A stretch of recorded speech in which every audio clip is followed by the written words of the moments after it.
Alright guys, so let's start out by saying if you have not seen Cobra Kai Season 4 and you don't want anything spoiled for you, this will be chock full of spoilers. Turn this off right now, go binge watch Season 4 of Cobra Kai, and then come back and tell us if we agree, if you agree with what we're saying, you agree with what we're don't saying, we're full of shit, like, let us know. Right. Okay, what's up y'all? Welcome to What's on Jay's Mind. Today, we're talking about Cobra Kai Season 4. Cool guy. What's on Jay's mind? Alright, so let's get into this. This is going to be our official thoughts video on Season 4. You did see the whole thing, correct? Yes, sir. I saw the whole thing twice. You knew I was going to mention that. Yeah, I did. So let me start by saying, real quick. Overall, what do you think? Like, give it a number. Let's say an 8. Whew, okay. I'm gonna say right now, which don't usually do ratings at the end, but it don't matter. And this is the reason I watched it twice. I'm giving it a 6 out of 10. Damn. And this is the point of this video. And yeah, I got notes for days on this, actually, guys.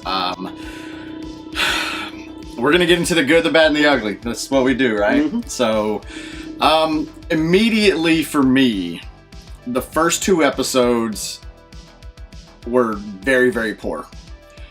In my opinion. Am I wrong? Am I right? It was slow. Do you think it was very slow? Okay, slow is a good word for it. I think it was more than just slow. I think it was, the writing, the writing throughout was a little, what's the word I'm looking for Lackluster? here? Lackluster is a good word. I felt, honestly, and again, this is why I had to give this thing a second watch. I felt that with the writing, I guess we're getting into the bad right now, right? Yeah. The writing for me, it seemed like however many writers there were on this, that they all wanted to have certain things in the series, and it was like, it's going in there, so figure out where it needs to go, kind of thing. Okay. It felt like a lot of times the writers weren't on the same page. I think personally that there were too many story arcs going on at the same time. I did notice things throughout, like lack of screen time for Miguel. Mm-hmm. And we'll get into that in a little bit. I did notice it felt like, to me personally, the writing felt like it was a curtain call and a writing for a series finale. Not a season, but a series finale. Mm. To me, it felt like the entire way through that they were writing this thing because it was done. Right? You Now, think so? that's the way I felt, honestly. And this is why I went back and I watched it a second time, you know. Aisha, there's no point in her being there. Nah. There was zero point in that 2-hour drive that Sam made to go talk to her when anybody else could have said the same thing to her. She could have just called her. Right. You know what I'm saying?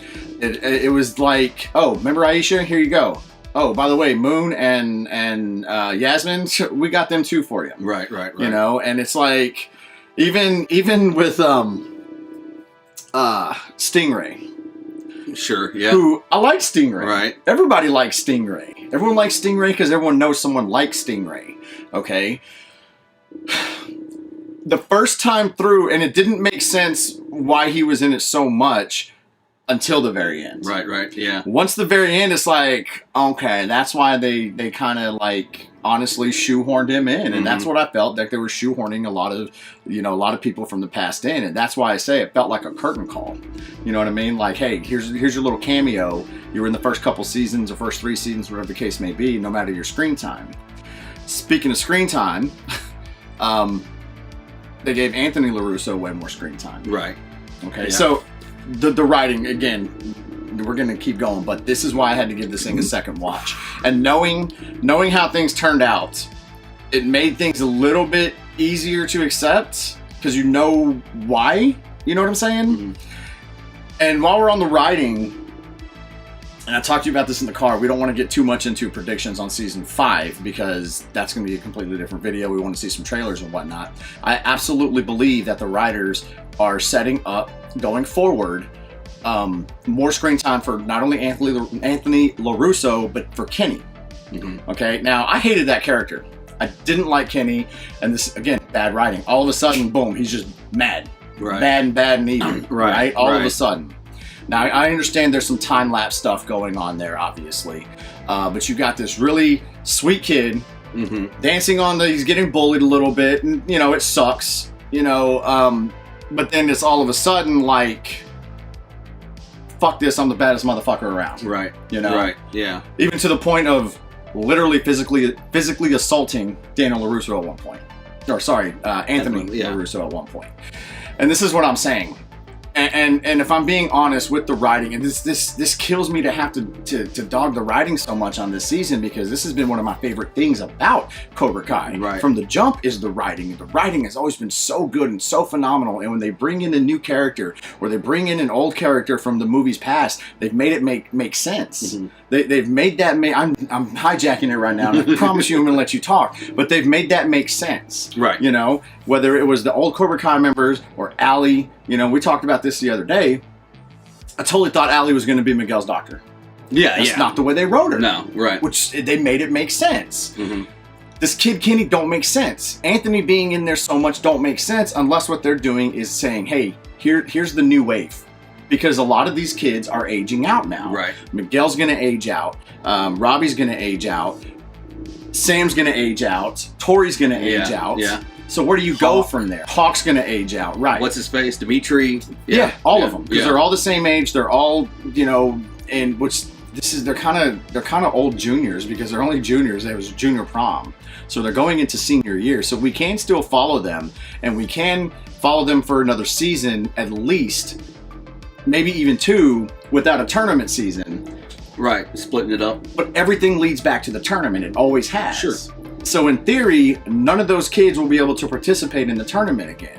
So absolutely, in my opinion, I think what they're trying to do is usher in, okay, here's your new stars. And if I'm being honest, I don't think those characters, either one of those characters or actors, are strong enough to carry the series forward. Right. I just don't. I just don't. And the fact that I don't like either character is gonna make it a little bit harder as well. I did not like Kenny. I did not like the way his character progressed. And Anthony LaRusso, I've never liked him from the jump. From the jump, I've never liked him. You know, he does a little shit talking to Johnny once in a while. It's like, okay, that's funny, but by and large, he's a little fucking prick. Right. You know? Right. He's a little fucking asshole who needed to get his ass kicked a little bit more growing up, if I'm being honest.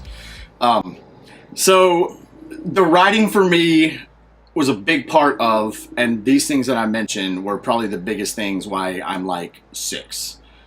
Now, before I was generous 6, now it's probably a solid 6 on there. I wanted to give it a second watch because I didn't want, I kind of was questioning myself. I'm like, are you just like this super fanboy who you want things a certain way, and because it's not, you're being too critical and too hard? Like, I asked myself that question, honestly. And so I went back and second watch, and no, I'm not. But the introduction, there was just too much. There was too much going on. There was too many story arcs. That's all I'm saying. There was too many story arcs that, end of the day, didn't necessarily come together like it should have. Mm-hmm. You know, not necessarily. But that's my opinion on the writing. And again, that's my biggest complaint is the writing, actually. What do you want to say anything about the writing at all? Fucking, it didn't really start to get good until Silver flipped his switch. Yeah, and that's another thing is like you shouldn't be able to say, well, it didn't get good until. Right. And that's a writing issue in my opinion, because the first two episodes were weak as fuck, dude. They were weak in my opinion. And after that, it did start to get a little bit better. By episode 5 and on, it's like, okay, this feels like Cobra Kai should feel. Right. The writing feels like it should feel at this point. But again, if you're saying it didn't get good until, then there's absolutely some issues with something going on, be it story, which is all boils down to the writing. Mm-hmm. Period. All boils down to the writing. So you're a great actor, but you're going off of what's written, so. Pretty much. Jump in, man. Like, what topic do you want to talk about next on this? Because I just hijacked the first 10 minutes of the video. It's cool. One, they used your Retropalooza lettering. I caught that. I'm like, oh, I see y'all. On the Owl Valley. Owl Valley, yeah. But I love the way. Well, okay, so we're doing bad, I guess, right now. We're doing bad? Do we want to flip flop, or do we want to keep it like, here's all the bad points and let's go into all the good He pretty points? much carried Do I? People not needing to be there and shit like that, unless you got more. So Okay, do I got any more bad points here? Let's see here. 'Cause after that, I got nothing but good shit. No, Good same. stuff. No, I got good stuff too, and not all the new characters introduced were fails in my opinion. You know, like I think Kenny was a fail. I think the reintroduction of Anthony was a fail. I think Aisha was a fail. We honestly didn't even need to see Moon or what's her name. I think what is her damn name? Yasmin. I think the introduction, like technically reintroduction of Piper was a fail. Giving her more screen time, all that other kind of stuff. It just didn't land for me. It didn't land for me. Devin Lee, little Asian girl who joined Eagle Fang, I was okay with that. She was fine, you know. But like, you're bringing in all these other characters when you have backup characters already. Right. Why aren't you bringing these backup characters to the forefront, like Bert, you know, and Chris, or you know, whatever? Like, why? Because they're not strong enough characters. Right. And I think the introduction of a lot of these characters aren't strong enough characters to keep things moving forward. Another thing with the writing, man, I'm sorry, I'm tearing it up right now, but I hate how the characters are hot and cold. It's black and white, there's no gray. It's either they're really nice, they're good guys, or they're extremely dicks, and they're bad guys. There's no in between. It's not like, oh, I'm a really nice guy, fuck, I'm having a bad day though. You know what I mean? It's there's no there's no middle in there. That's getting tiring, and that's something that's happened honestly since season 1. It's just to a point now in season 4 where it's like, okay, come on. Come on. Like same regurgitated stuff. Speaking of same regurgitated shit, you can say shit on this channel. It's okay. Right. This ain't the Game Chasers channel. I was trying to make it. No, it's fine. Same regurgitated shit. It's that classic Karate Kid 1 story. Yep. This kid's getting bullied. He's going to go take karate. He's going to come back. He's going to win the day. He's going to mack on the other person. All that. Yeah. That's what we're seeing over and over and over and over again. Guys, y'all are great fucking writers. You've done a great job the first 3 seasons on this. Put your heads together. Do something a little bit different. Please, I urge you, please. And these are just things that I don't even know if people noticed them, and maybe I'm bringing light to something like that, and someone's watching this going, you know what, motherfucker's right. Bless you. So, the writing fell short for me, and that's why I'd give it a 6, because writing's key. Writing is freaking key, and writing is crucial. It's funny because even Robbie was just mad and mean and whatever all the fucking time, right? And this season, not so much. Yeah. He kept one of the coolest heads, actually, which I gotta be honest, what's his name? Tannen Buchanan, whatever his fucking name is, Tyler, I don't know his fucking first name. I thought he was probably one of the best actors in the entire season. Honestly. One of. Not the best, but one of. I thought he was one of the best characters, and he's actually a pretty decent actor, especially when he's not making stupid faces. Not giving Johnny stink eye, and his stupid mouth is doing stupid things. So it's not tell me I'm wrong though. I don't like the guy's face, man. That's what I'm saying. I'm not wrong. So again, I literally have bad Kenny, Anthony, Miguel, no shit. Let's get into Miguel here for a minute. Miguel, I noticed while watching, honestly, less and less screen time. And then at the end, when he's going off to Mexico to find his dad, I'm like, they wrote out the character. Yeah. They just wrote out Miguel's character. So if Miguel is not there, or not there in the beginning, or we see him for the first episode or 2, and then we don't see him again until episode 10 in season 5, this is why. Now, why? Who knows? Right. I heard he just got signed on to do, I think, Blue Beetle? So he's doing like a superhero movie. Oh, yeah? Yeah. Okay. So it could be conflict in scheduling or whatever the case may be. I don't know. Sometimes real life does get in the way of movies and TV, and they do have to exit that character for a short time at least. Maybe that's why they had to bring so many new ones in there to cover him. Maybe. I would like to think that. Again, too many characters, the writing. I'm just going right down. Yeah. Character development was weak. Well, there wasn't. It was LaRusso and Lawrence's story. It wasn't theirs. You know? Right, but as if far you're as gonna Kenny and Anthony to go, but I mean. But if you're going to reintroduce or if you're going to introduce so many new characters, you got to have that character progress. Right. You got to have that character mature, and the character development just wasn't there, in my opinion. Or they rushed it. Or they rushed it. They rushed it, which, you know, you could have done. They could have done this in season 5. And actually, I got to be honest, I would much rather they go, here's this new wave of kids wanting to learn karate.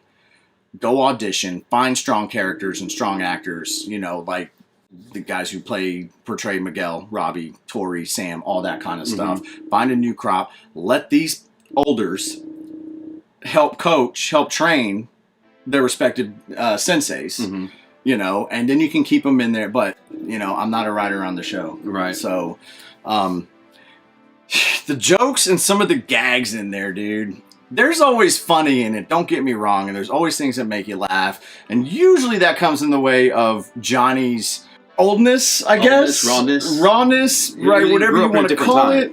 Dude, you remember when Silver and Kreese came to Miyagi-Do and they opened up the thing and all of them are sitting there in the middle? Like, that's a gag. That's a movie gag. Yeah. And I was just like, are y'all doing that? Really? Like, that's what we're doing? Versus whenever Johnny and Daniel decide to fight, the bartender's, you know, hey guys, calm down. He goes, hey, shut the fuck up. That's funny. And then he gets mad, throws money down, walks out, and the bartender's like, this is $3. That was funny as fuck. That's right. That's the kind of comedy Cobra Kai is. When they started doing gags and bits and shit like that, I was like, story again, all over the place with the story. Even the second watch through, like I said, it made a little more sense, and I kind of saw what they were trying to do a little bit more, but it's like, everybody competing in all events. How did you feel about that? That's not a big deal because, go ahead. Well, I mean, the tournaments I'm used to breaks down to age, and then from the age, it breaks down into belt. And you got katas, and you got fighting, and on some, like, really not the ones I did, you have the weapons and stuff like that. Okay. And so, as like from my experience, I'm like, okay, well that's cool, you know. And even the girls getting their own bracket. Yeah, that's a real thing too. So that's how it is. That's how it is in real life seas. So that one really didn't concern me all that much. Yeah, it wasn't a huge deal for me, but I do want to say something about it. Go ahead. And as far as an overall point system going, that, as far as I know, don't happen. That was a little weird. Yeah. That was a little off. Now I understand you got to suspend reality because if you want to be honest, since the first movie, or the third movie actually, katas is how you rank up. Yeah. Katas is how you belt test. Yeah. So even Mike Barnes, when he's like, "What's you doing? It's a kata, motherfucker. You're a black belt. You had to learn 12 of these motherfuckers before you could put that black belt on." Yeah. So you got to suspend some reality. I think it might have been a little cooler if it was more a sidekick style tournament at the end, where certain people are going to compete in the weapons. Certain people are going to compete in the kata. You know what I mean? End of the day, it's not a huge deal. It's not a huge deal, but it's something I kind of, you know, noticed and was like, nah. Carrie fucking Underwood? Carrie fucking Underwood? Really? Maybe they knew that their writing wasn't on point, so they're like, oh, we have to fucking do something. But Carrie fucking Underwood? Young MC would have been better right there. The song choice during that montage was weak. Think about your classic montages. Karate Kid 1, you're the best. Yeah. Okay? You're fucking hyped. Yeah. You want to put a headband on and you want to fucking start fighting your brothers. Think about it. Rocky. Yeah. Eye the Tiger and shit. Okay? Fucking, hey, how about No Retreat, No Surrender? Ooh. It gets you hyped. The music is so important in a scene like that. Bloodsport. Yeah. Tim and Jay. Carrie fucking Underwood? That was my last note. The tournament montage sucks. Yeah. 2 exclamation points. I literally wrote that. Tournament montage sucks. Those are my bad points. If you want to expand on any of those, if you have anything you want to talk about. No, you hit the nail pretty much on the head. A couple of things before we get into the good, things I noticed. And again, I think this is definitely me being super fanboy and nitpicking. Like, if you guys paid attention to anything on this channel, like, I'm a huge fucking Karate Kid guy, right? Me and Tim both always have been huge with Karate Kid. So this show Cobra Kai was like, okay, this is gonna be badass because you got Johnny and Daniel returning, whatever. That alone was like you couldn't not have them return, right? Anyhow, there was a lot of movie references in here. Yeah. And I was okay with it. But one in particular, they referenced Top Gun. Mm-hmm. They referenced Who Framed Roger Rabbit. And these are just the ones I noticed. Mm-hmm. Okay. They referenced I gotta be honest, that dance scene between Tori and Robbie. I was like, Dirty Dancing? Yeah. I was like, is this fucking Dirty Dancing? Yeah. It's funny, I even went and watched Dirty Dancing, and it was like a combination of a couple of the scenes in there. Like, they kind of put the moves together. I don't think it was one particular dance, like the end dance or whenever Baby first gets introduced to that world, carrying the watermelons in with the dude or whatever. Yeah. But yeah, no, definitely Dirty Dancing. I was all right with that. I was okay with that. I was okay with the movie references. A lot of Rocky movie references. Yeah. Yeah, and I don't know if I want to talk about them here, because I literally have 1, 2, 3, 4, 5, 6. 6. That's almost a video. Right. Yeah. Started out actually in episode 1, when Daniels goes, Johnny, ease up. We're going to get sued. Right. What's Johnny say? Sue me for what? Sue me for what? That was Rocky 5. Mm-hmm. When the Don King character was like, touch me and I'll sue, touch me and I'll sue. And Rocky goes, sue me for what? Yeah. Fucking uppercuts him, right? The Rocky 3 reference, also in episode 1. When Miguel goes to Johnny and is like, hey, it's like Rocky 3. How did he beat Clubber Lang? He had to team up with Apollo, who had different styles, and they had to make it work. Right. Okay, that was blatant. That was right in your face. In episode 2, whenever they're trolling Kenny on the computer, pretending to be Leah. Right. They said, meet me at Balboa Park. Balboa. Rocky Balboa. Right. Okay. Right? I didn't catch that one. Yeah, no, dude. Okay. I'm telling you. That's pretty good. The song, Burning Hearts, is in episode 5. That's from Rocky 4, I think, right? I think it's Rocky 4? We're going to go with Rocky 4, but it's still there. It's a Rocky reference, even if you don't catch it, right? Right.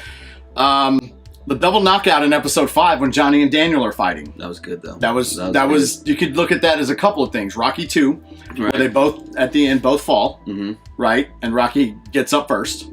Or Rocky 4 at the beginning, when after 3 he beats Clubber Lang, and that was what Apollo wanted, one more fight. They both come in, hit each other same time, and then, the freeze frame and all that. Yeah, that was good. So the double knockout, which that fight scene was actually really good between Johnny and Daniel. Yeah. And then the training in the warehouse. Now, maybe I'm stretching on this one, but it's a Rocky style of training. Rocky trains dirty and gritty. Right. Versus like Rocky 4, where Ivan Drago had all that high-tech, super machinery and all that. Right. And Rocky was fucking picking up logs and shit, upside down. Yeah, all that. So I made that connection. And again, it's a slight stretch. But it's there. Something else I noticed. Jesus Christ, it's going to be like a fucking 50-minute video, dude. Something else I noticed. It was a lot of lines taken damn near word for word in season 4. Okay? Mm-hmm. Lines from previous movies. Now, they've always kind of snuck them in there throughout the first 3 seasons. Right. Daniel, remember, he gets hooked, gets into a fight with Bobby on the soccer field. Coach kicks him out. And this school sucks, man. It sucks. Sam kind of did something like that after the soccer scene where they were all beating each other up. Mm-hmm. And the counselor was like, Samantha LaRusso, you're suspended. This sucks. You know what I mean? So there's always been some, again, I'm a super nerd and I don't give a damn. I like it. Episode 5. I'm kind of all over it. Like, I wrote these down, and then as I was watching, I just wanted to put the episode for reference versus the Rockies where they're in order. But in episode 5, Hawk and Dimitri are talking. This is right after Yasmin leaves, and he mentions Moon. And Hawk says, "Oh, she's with Piper." And he's like, "Oh no, they broke up." It's like, they broke up when? And he's like, "It's been weeks." Well, they cut, and they're coming around that corner, and Hawk goes, "Weeks? 1 week, 5 weeks? How many weeks is weeks?" Right. Which is exactly what Daniel did in the first movie, right? Saying that, when Johnny and what's-her-name broke up. Yeah. The friend. No, she said we broke up. How long's it been? Weeks. And they said 1 week, 5 weeks, whatever, I think. Anyways, from the first movie.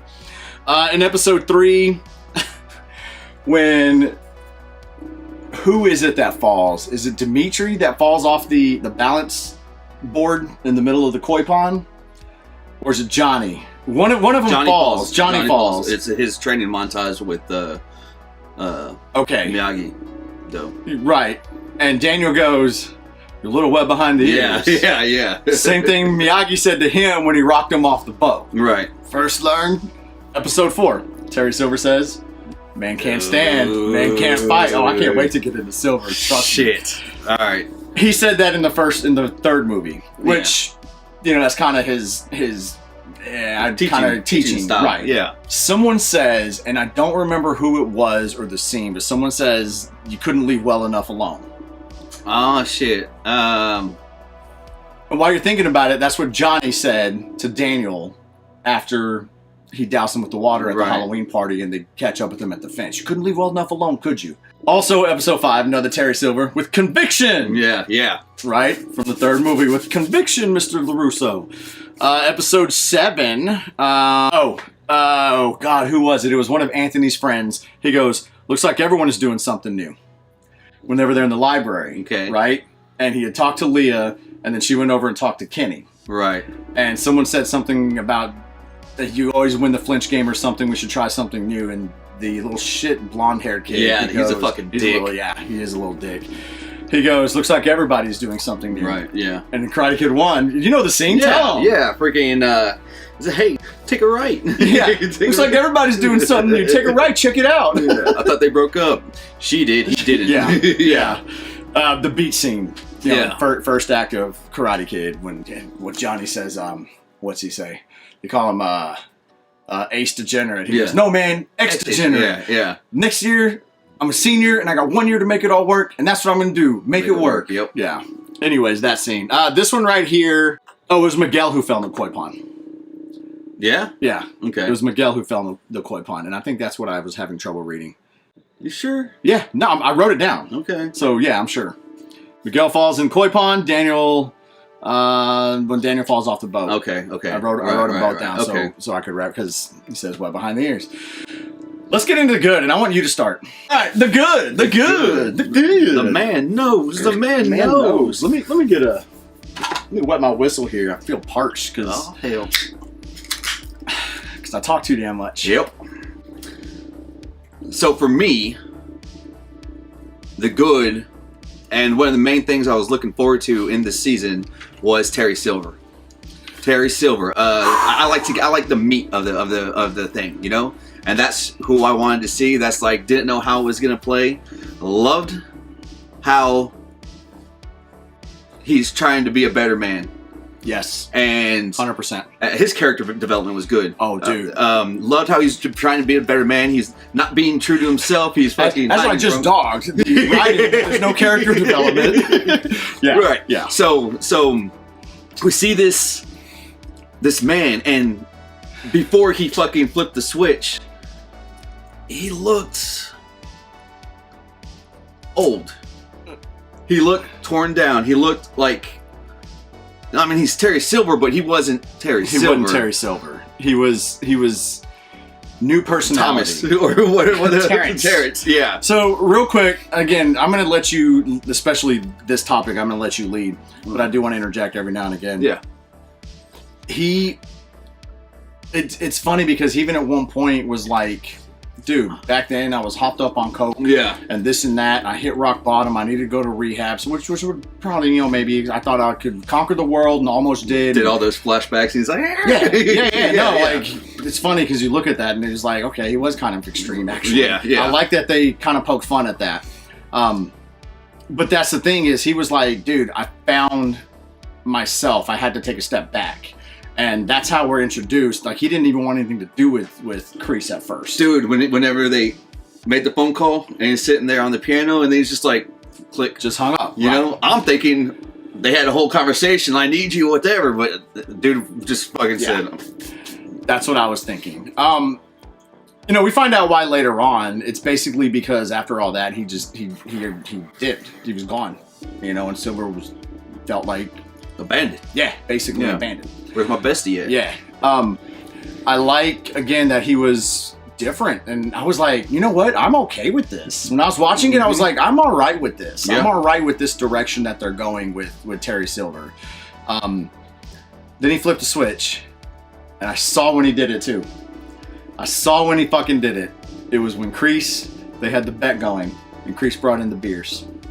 When Kreese brought in the beers, because he owed him a 6-pack, remember? Yeah. He started talking shit. That was the moment. Yeah. That was the moment where Silver started to devise a plan. Yeah. He's like, I saved your life again. Brought up the old shit, Brought up the old shit. And whenever he put his shit back in a ponytail for the first time, it's like, there he is. There he is. There's Terry Silver. Yeah. No Botox. He aged really, really well. Oh, yeah, he aged pretty well. He's actually younger than Ralph Macchio. Oh, makes sense. He's not by much, but he's actually younger than Ralph. Like Macchio was, 33 or some shit doing the third one? I'm not really. But 29, actually. Damn, really? I think he was 29. Holy shit. Well, first one was filmed in 84. He was 22, I believe. And then the other one was filmed in 88 or 89. I think it came out in 89, the third movie. So I guess if 28, yeah, it's like 26 or something. Yeah. So 20, okay. 4, 6, yeah, it's like 26. I was just talking shit, but it was kind of close. But anyways, when he says his lines, that's his teaching style. Man can't stand, he can't fight. Yeah. Fucking I just loved it. I Loved it. Really liked the turn over the leaf, turning new leaf kind of direction they went with him. I really liked what style karate he was trying to teach. I liked, not necessarily style, but a different way of like mentality. It's not just strike first, strike hard.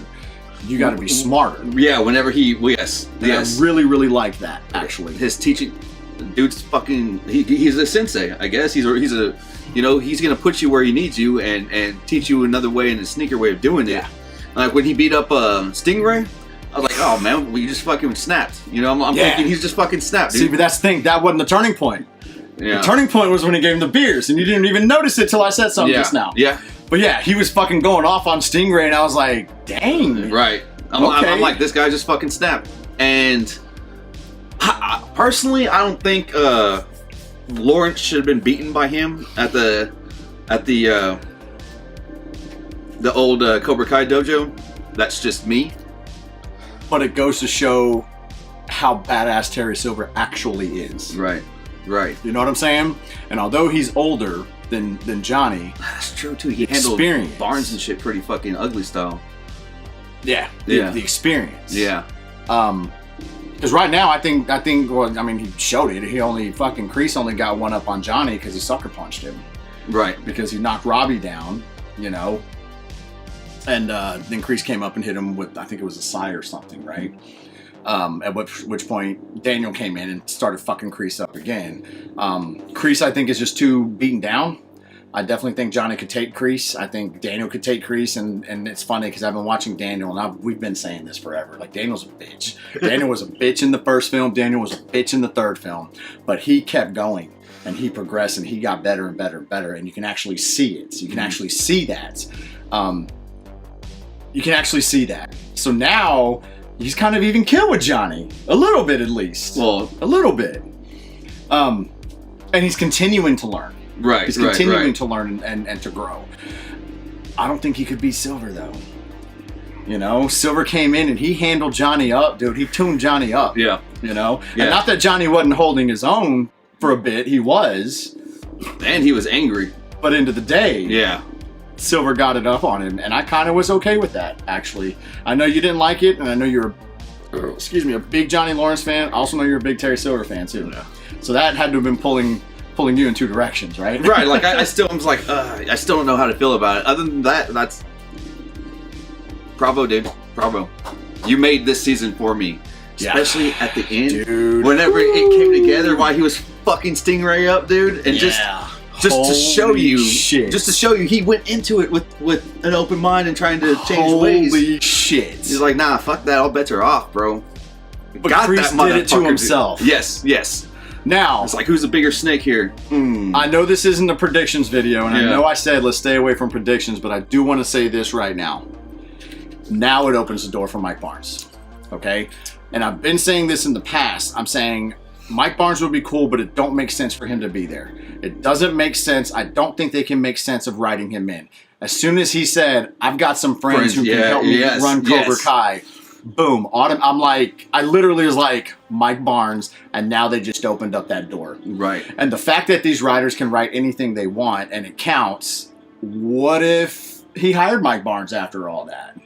Well, technically, he was part owner of Cobra Kai after that. He was only owner if you won. If you won. Okay. He didn't win. Right. But what if he was like, you know what? I like the cut of your jib. Right. You got moxie, kid. Why don't you work for me a little bit? We don't know. We don't know. He's all in a toxic waste suit.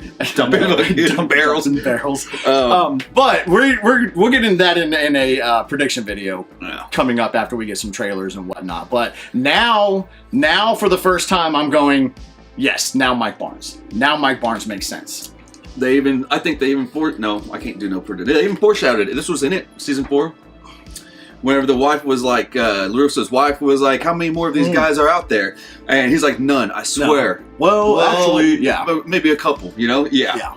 So. How many more Cobra Kais are going to come back in your life? Yeah. Yeah. But no, and this is, like I said earlier, the writers have always done a really good job of making cameos make sense. And now I think, for the first time, I'm feeling, now it would make sense to introduce Mike Barnes back into the picture. The actor who portrayed Barnes, and I don't remember his name off the Sean something, I think. He wants to do it. He's been very open about it. He's done interviews, tweets, social media posts. Like, he wants to reprise that role. Yeah. Okay, go on. Terry Silver. Terry Silver's badass. Terry Silver's badass. That's a good.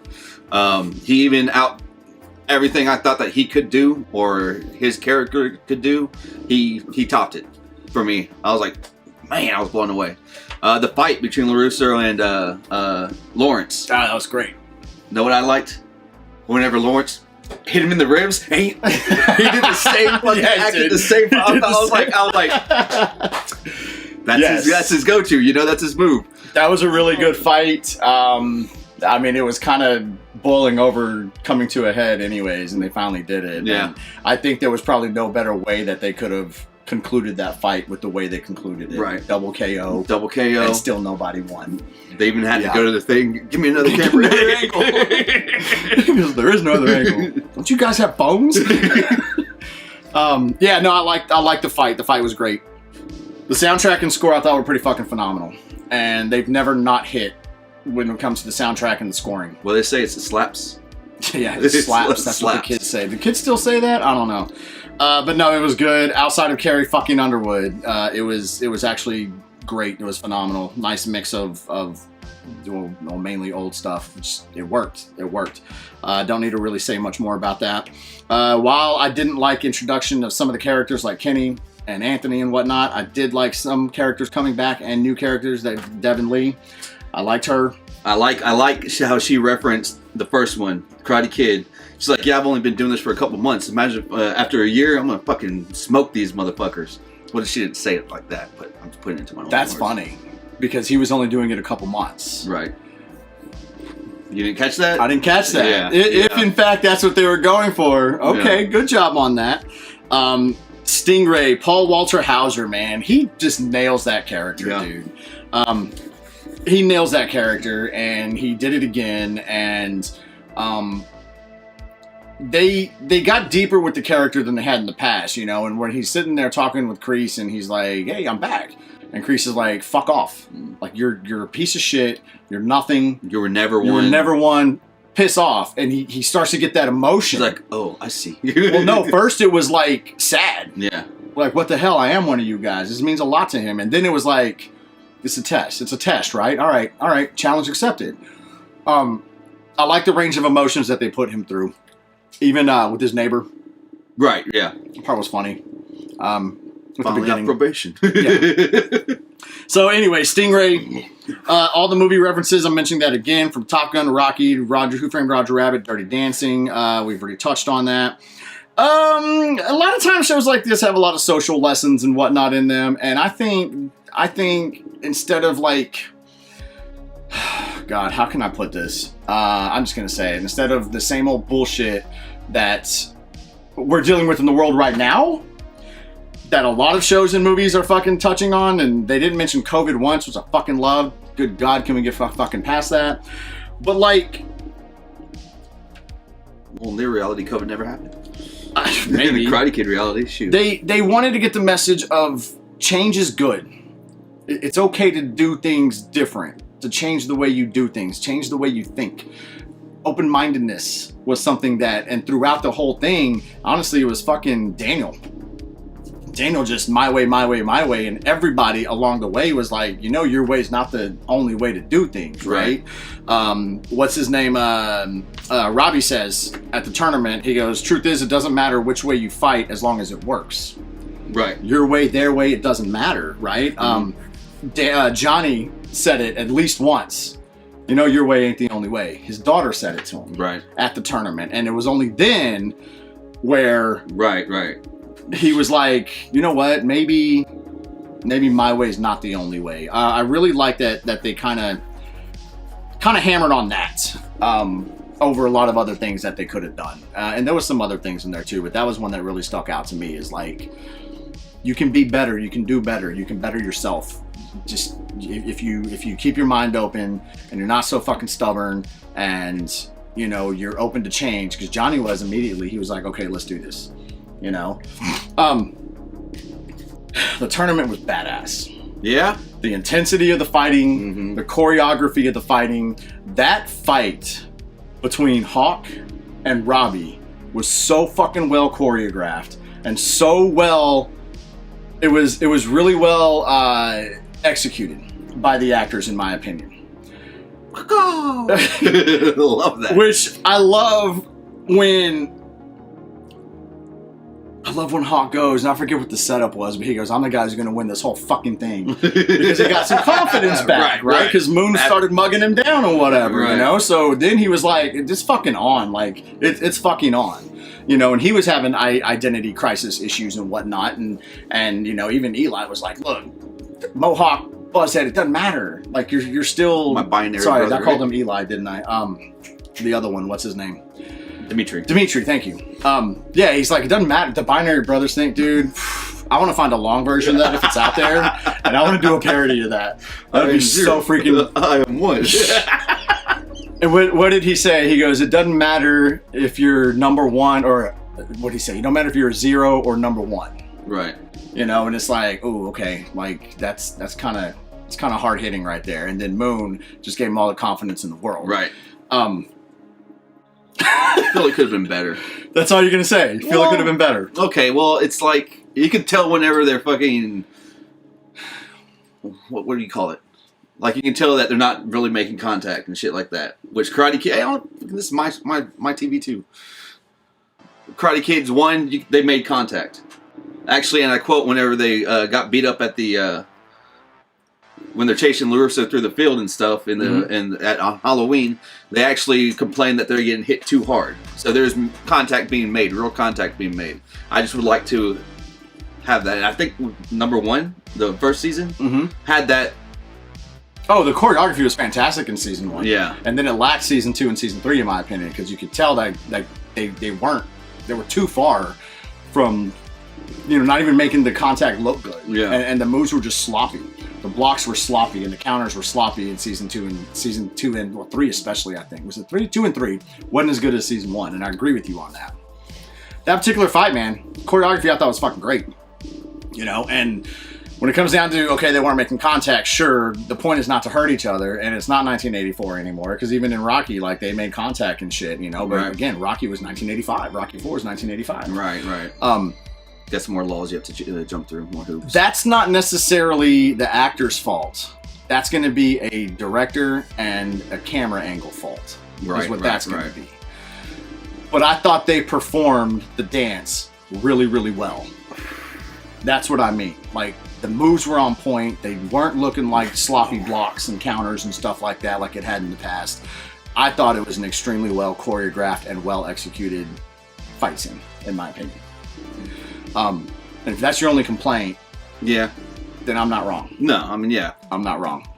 I've only got one more point right here on this whole thing, this whole video. If there's anything you want to say now, say it. Can't wait for season 5. Can't wait for season 5. I can't either. I hope they do. I hope they redeem themselves a little bit on the writing. And again, just because I thought the writing was lackluster doesn't mean it's just complete trash. It just wasn't as good as it's been in the past. Last thing I want to say on this. One quick thing. Go for it. Proof again, Miyagi-Do is a bunch of shit starters. They are. They are. They are. Go ahead. Last thing I want to say, and this was so important to me, being such the fanboy that I am. Did you see what I wrote? Yeah, you saw it. Okay. Wrote, yeah. Okay. For the first time since the first movie, Johnny was finally re-recognized as a 2-time All-Valley champ.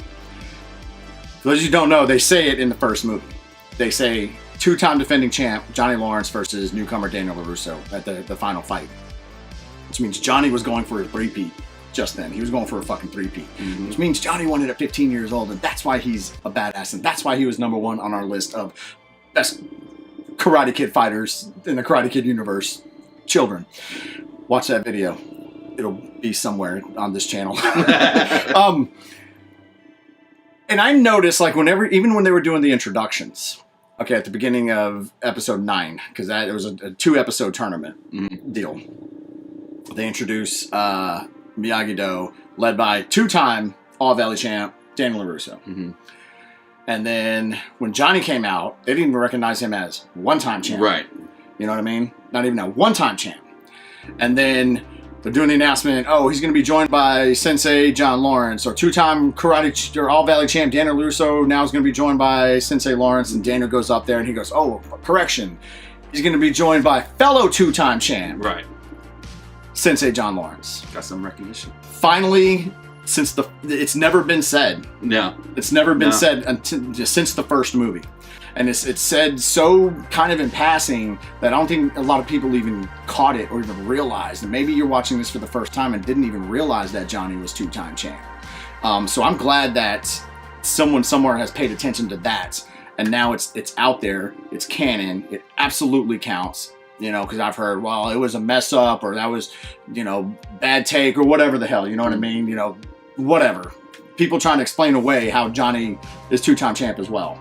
But now, boom, here it is. Right. You can't argue it. So whether you like it or not, you can't argue it. And I don't think people don't not like it. But if you didn't know why they said that, that's why. Because in the first film, he's actually introduced as 2-time defending champ. Yeah. Going into the final. So, but anyways, I think that's it. Yeah. I think that's it. Those are our thoughts on season 5, guys. Let us know what you think. Again, if you think we're on, let us know. If you think we're off, let us know. I'm sure we missed some things with quotes and movie references and this and that. I'm sure we did. But yeah, let us know what y'all thought. And definitely am looking forward to season 5 because, still a good show. You know what? I was a little harsh. Maybe we'll go 6.5, 7. 6.5. Stick to your guns. 6. Yeah.